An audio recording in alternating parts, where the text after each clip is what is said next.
હું જાઉં છું પુના, તમને ખબર જ છે ભાઈ ને. આપણે પહોંચ્યા હતા ધરમપુર ને હવે આગળ આપણે નીકળી ગયા. હવે તમે જોઈ શકો છો કે ઘાટ આવવાના ચાલુ થઈ ગયા છે. પણ એ પહેલાં તમે આ વાતાવરણ જુઓ, કેટલું મસ્ત વાતાવરણ હતું ને આપણને તો મજા પડી ગઈ ભાઈ વાતાવરણ જોઈને. પછી આપણે લઈ લીધો થોડોક હોલ્ડ, કેમ કે આગળ આવવાનો છે મોટો ઘાટ સાકરીનો.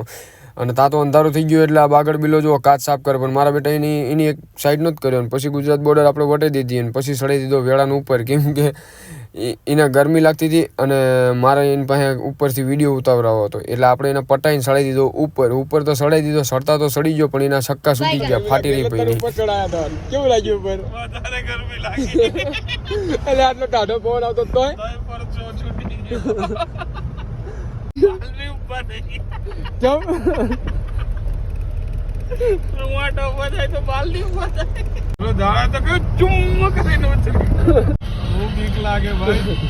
देखा आपने लापरवाही का नतीजा।